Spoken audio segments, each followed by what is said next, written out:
Hello दोस्तों, आपका स्वागत है हमारे सोल क्लासेस में। तो आज की जो वीडियो होने वाली है वो होने वाली है फंडामेंटल ऑफ इन्वेस्टमेंट की क्लास। ओके। तो आज की क्लास स्टार्ट करने से पहले मैं बताता हूँ हमने पिछले क्लास में क्या किया था। हमने पिछले क्लास में सीखा था first chapter return and risk. Return कैसे निकालेंगे एंड रिस्क कैसे निकालेंगे जब हमारे पास दो इन्वेस्टमेंट दे रखा है। सपोज एक इन्वेस्टमेंट बैंक में इन्वेस्ट करना है, एक शेयर मार्केट में। आप दोनों में से कौन सा इन्वेस्ट चूज करोगे? ओके। तो हम सबसे पहले रिटर्न निकालेंगे, किसमें ज्यादा रिटर्न मिलेगा और किसमें कम से कम रिस्क होगा, उसी को हम चूज करेंगे। ओके।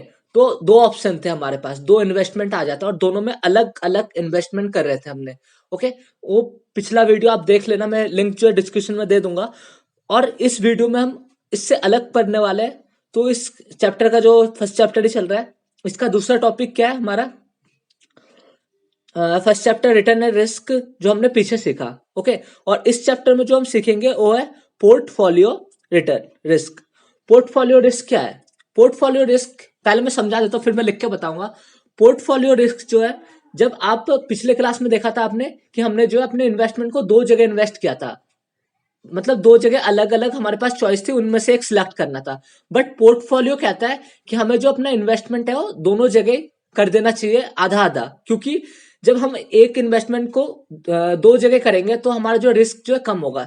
फॉर एग्जाम्पल, आपके पास एग लेके जा रहे हो आप, और उसको आपने एक ही बकेट में रखा है, और वो एग अगर नीचे गिर जाए तो सारे एग टूट जाएंगे। और उसी एग को आपने दो बकेट में अलग अलग कर दिया, अगर एक बकेट गिरेगा तो दूसरे में तो एग सेफ रहेगा। तो इसी को कहते हैं पोर्टफोलियो रिस्क।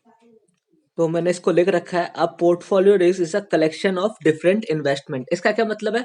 हमारे पास दो चॉइस थे, हमें एक चूज करना था उसमें से, बट अब हम क्या कर रहे हैं, उन दोनों को ही हम इन्वेस्टमेंट कर दे रहे हैं। हम दोनों पे इन्वेस्ट कर रहे हैं, हम बैंक में भी इन्वेस्ट कर रहे हैं और शेयर मार्केट में भी इन्वेस्ट कर रहे हैं। तो ये लिख रखा है यहाँ तक, that comprise on investment told allocation of fund और a portfolio risk is a preferable to a single investment. It reduce risk while offering a satisfaction return. मतलब अगर आप दो जगह इन्वेस्ट करोगे तो आपका तो रिस्क तो कम होगा ही, और आपको एक अच्छा रिटर्न भी मिल जाएगा वहां से कि आप उसमें सेटिस्फाई हो सको। ओके। तो इसके बाद मैंने डायग्राम बना रखा है, तो इस डायग्राम को समझते हैं। तो मैं एक बार दोबारा पोर्टफोलियो रिस्क समझा देता हूँ। हमने पिछले क्लास में सीखा था, जब हम अलग अलग मतलब या तो हम बैंक में इन्वेस्ट कर सकते हैं या फिर हम शेयर मार्केट में। बट हम पोर्टफोलियो में क्या होता है, हम बैंक में भी इन्वेस्ट करेंगे और शेयर मार्केट में भी, ताकि हमारा जो रिस्क कम आए और रिटर्न एक सेटिस्फेक्शन रिटर्न मिल जाए। अब इस डायग्राम को समझते हैं। यहाँ पे दे रखा है टोटल पोर्टफोलियो रिस्क जो हाई पे जा रहा है। ओके। और यहाँ पे दो इंपॉर्टेंट टॉपिक दे रखे हैं, unsymmetric risk and symmetric risk. अब ये दोनों टॉपिक है क्या?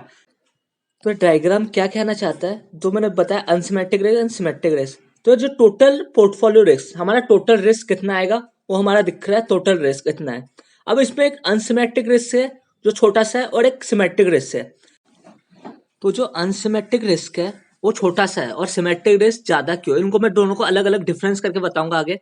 तो अनसिमेट्रिक रिस्क छोटा होता है और सिमेट्रिक ज्यादा रिस्क होता है, और जो टोटल होता है टोटल रिस्क वो सिमेट्रिक रिस्क और अनसिमेट्रिक रिस्क दोनों का सम होता है। इस डायग्राम को आप बना लीजिए। ओके। देन मैं बताने वाला हूँ इन दोनों को डिफरेंस करके, ओके, अलग अलग।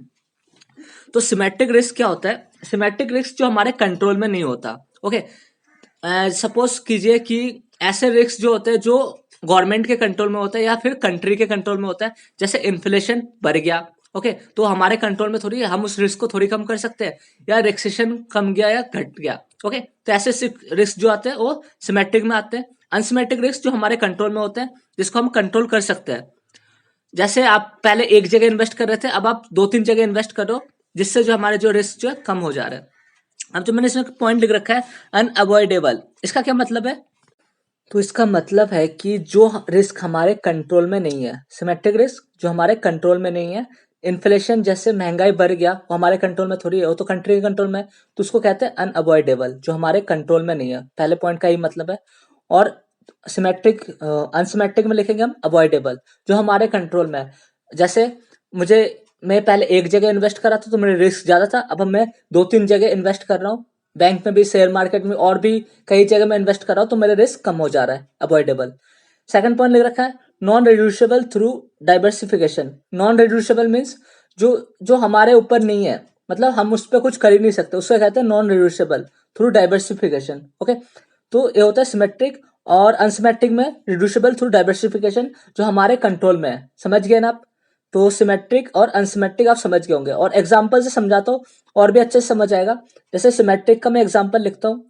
सिमेट्रिक का एग्जाम्पल जैसे इन्फ्लेशन और रिसेशन। इन्फ्लेशन क्या होता है? महंगाई बढ़ना। जैसे बाजार में महंगाई बढ़ गया, हमारे कंट्रोल में नहीं है, अब महंगाई बढ़ने से क्या होगा? रिस्क जो है ज्यादा होगा। ओके, महंगाई बढ़ गया तो जो 10 रुपए की आज वैल्यू हो, फ्यूचर में वो 10 रुपए की वैल्यू नहीं है। जो 10 रुपए का आप अभी चॉकलेट खरीदते हो, फ्यूचर में वो 10 रुपए का चॉकलेट का रेट नहीं होगा, क्या पता 11-12 रुपए हो जाए।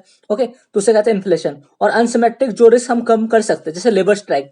अब एक कंपनी में लेबर स्ट्राइक चल रहा है, आपने 2 कंपनी में इन्वेस्ट कर रखा है, तो एक कंपनी में तो लॉस होगा, बट दूसरे कंपनी से आपको प्रॉफिट मिलेगा। ओके, तो आप समझ गए एग्जांपल से भी कि सिमेट्रिक रिस्क क्या होता है, अनसिमेट्रिक रिस्क क्या होता है, और इन्हीं दोनों के सम को कहते हैं टोटल रिस्क। जो रिस्क होता है उन दोनों का मिलके होता है। ओके, देन मैंने पोर्टफोलियो रिटर्न, जैसे आपने फर्स्ट क्लास में देखा होगा, आपने रिटर्न निकाला, देन हम रिस्क निकाला, ऐसे इसमें भी रिटर्न, पोर्टफोलियो रिटर्न निकालना होता है, ऐसे पोर्टफोलियो रिस्क निकालना होता है।